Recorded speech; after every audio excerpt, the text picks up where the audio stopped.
Hey there, my name is Gokul. I'm a PhD student at the Robotics Institute at Carnegie Mellon University, where I work on learning algorithms for interactive robots. Today, I'd like to talk to you about how adopting a game theoretic viewpoint can reveal a unified picture of imitation learning. This video goes through the key ideas of our paper in detail. If you're looking for just a quick overview, I recommend you watch the 5-minute talk. I'm making this video because I personally really benefit from verbal explanations of mathematical concepts, and I'm guessing there's at least some folks out there like me. I hope you find it helpful. We've seen imitation learning be the key technology at the core of recent advances across fields as diverse as self-driving to mastering Go to animating characters. Across these settings, the goal of imitation learning is the same: learn some sort of policy that does a task as well as an expert was able to. More formally, our goal in imitation learning is to find a policy, pi, that does as well as the expert, pi e, under some objective function, j. The key challenge of imitation learning is that this function is unknown. We must attempt to match expert performance purely on the basis of demonstrated behavior. Thankfully, we often know something about this objective function. For example, for driving, we know it probably depends on things like avoiding other cars and not stopping on the road, instead of the phase of the moon. This means we can often roughly specify the class we expect the function to be in. However, given we don't know which function in the class is the one we actually care about, we can instead attempt to do well under all functions in this class, or equivalently under the worst case function in this class. It turns out we can recover a wide set of imitation learning algorithms simply by solving this zero-sum game in different ways. We're going to focus on 3 different ways of solving this game, each of which utilizes a different decomposition of the performance function j. Perhaps most naturally, we can write each j as the sum over time steps of the reward function. For the other 2 decompositions, we're going to utilize the performance difference lemma, which tells us we can write the difference of j's as the expectation of the advantage of policy A over trajectories from policy B. We can use this lemma to get an expectation over expert trajectories of learner Q functions, or, by utilizing the PDL in the reverse direction, an expectation over learner trajectories of expert Q functions. Now, you might very well be wondering at this point, what do these expansions actually get us? We don't know the reward of Q functions. If you remember our argument from earlier, we probably know something about the class these functions lie in.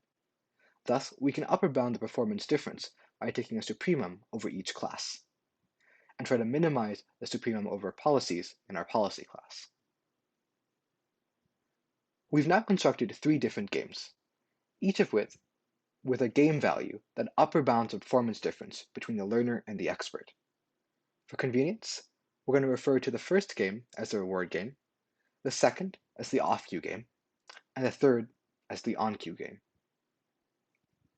Now, you might be wondering how you actually take a supremum over this, potentially very large class of rewards or Q functions. We actually only need to take 1 over the basis functions of these classes. To see this, let's consider a toy example where f is a set of quadratic functions. The basis functions for this class are x and x squared. If we want to ensure that the expectation over 2 distributions is equal for any function in this class f, we need to ensure we have equal expected values of the basis functions, or match moments. Then, no matter what the alphas are, by linearity of expectation, the 2 distributions will have equal expected value. For those of you who are familiar, this is known as the method of moments in statistics. Concretely, for imitation learning, these basis functions are how we encode our priors about the class the reward or Q function lies in. If we have no clue whatsoever about our reward or Q functions, then we can just use a basis that completely covers the raw observation space, at the cost of a more expensive optimization procedure. Before we dive into the performance bounds that correspond to each of these games, let's try and build some intuition for what solving each of these games entails. First, in the reward matching game, we're minimizing a divergence between learner trajectories and expert trajectories.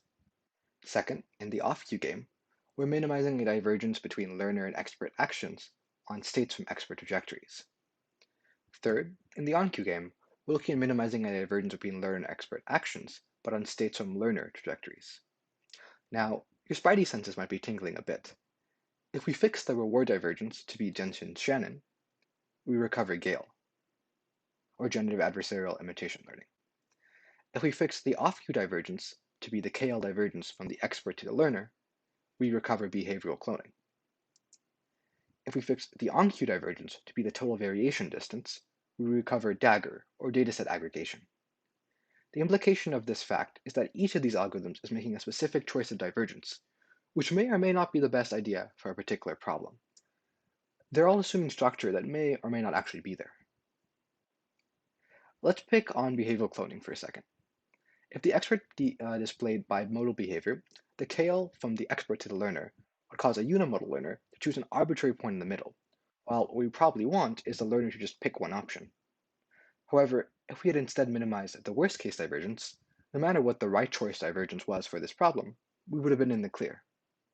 One part of our game theoretic perspective is a generalization of past approaches to handle arbitrary divergences. The algorithms that fall into each of these classes also provide us with insight about the computational complexity of solving each of these games. Notice how the cue matching algorithms are solving a supervised learning problem, while the reward matching algorithm needs to solve a full reinforcement learning or planning problem. Intuitively, this is because the reward matching game has an expectation over two different trajectory distributions, while the cue matching algorithms have an expectation over a single distribution. We're merely computing a divergence between action conditionals. We'll see later on how this factors into the algorithms we actually use to solve the games. With that intuition to guide us, we can now dive into performance implications of a game theoretic viewpoint.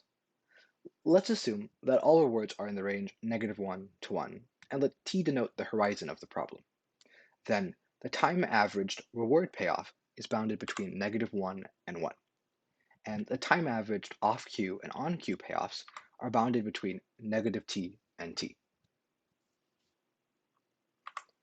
Notice how the supremum for the onCue game is taken over a class that contains the expert cue function. This means function in this class correspond to the expected return if the expert gets to act for the rest of the episode. Unless the learner has done something there's no coming back from, like falling off a cliff, there's a chance the expert might be able to recover from a single learner mistake. This also means there's a chance this payoff is bounded by a number that corresponds to the number of steps it takes the expert to get back on track. We call this number the recoverability constant, or h for short. This number can be as high as t for problems where the expert can never recover, or as low as 1 for problems where the expert can always recover. We're going to use this to bound the range of the onCue payoff. I'm not going to go into the full derivation now, but it turns out all this fussing our ranges matters quite a bit. They directly determine the performance bounds we get. We derive in our paper the bounds displayed on the slide, where epsilon is the moment matching error. Intuitively, these bounds tell us how training error translates to test time performance. The off-cue bound tells us that without knowledge about the structure of the MDP, it is impossible for us to guarantee anything better than quadratic scaling of errors with the horizon, a phenomenon known as compounding errors that is known to cause poor performance in practice. However, off-cue approaches can be performed purely based on offline data. Reward matching approaches have the tightest bounds, but require access to a simulator or the environment, as well as to compute to perform a reinforcement learning procedure. We give in our paper an example of a tree-structured MDP where this can be an exponentially harder problem than the supervised learning counterpart. The onCue bounds tell us that for problems with low recoverability constants, the class of approaches will perform quite similarly to reward matching approaches, but without the need to perform a costly reinforcement learning step. They do, however, require access to a queryable expert. For problems where a single mistake can doom the learner for the rest of the horizon, they'll perform similarly to the off-cue approaches. So they're really on a sliding scale between these two different ends. Another important feature of these bounds is they apply for all algorithms that can be written in the form of one of our three games. After all, you can do better by considering a more restricted class of divergences. With those performance bounds laid out, we're now going to go through how one efficiently solves these games to find a performance policy. The math here might get a little tricky if you're not familiar with game theory, so if you're not following along, I recommend watching the following segment a few times or reading through the appendix of our paper. You can also reach out to me via email or check out any of the wonderful resources online for learning about game theory. By solving a game, I mean finding an approximate Nash equilibrium. Here, U sub j denotes the value of one of the three games we were discussing earlier. The right-hand side of this inequality tells us that we found a policy, pi hat, that is harder than just about any other policy in our class to distinguish from the expert. We can take an affinimum over the policy class, and there isn't much of a value change. The left-hand side of this inequality tells us this statement is true even if we're allowed to adversarially choose a divergence. We can take a supremum over the divergence class, and there still isn't much of a value change. Before I can explain how we can efficiently compute Nash equilibria, I need to do a quick overview of no-regret online learning, because they'll play a pretty critical role in our formulas for equilibrium computation. Let's say we have an algorithm that, at each round, produces some x sub t and receives a loss function L of t. We can define regret as the difference between the losses evaluated on the x's the algorithm played and the best single fixed choice in hindsight. A no-regret algorithm is one for which the time average of regret goes to zero quickly, no matter what the loss functions are. We note that these are not exotic algorithms. If OLDL are convex, gradient descent on the history of losses has this property. If we're optimizing over a finite set of x, the standard exponential weights update has this property. Intuitively, a no-regret algorithm makes slower updates over time, while converging to the best possible answer in the limit. You can see this fact by noticing that the average regret goes to zero and stays there. So how do we actually compute an equilibrium? It turns out there's two general classes of strategies for computing an equilibrium.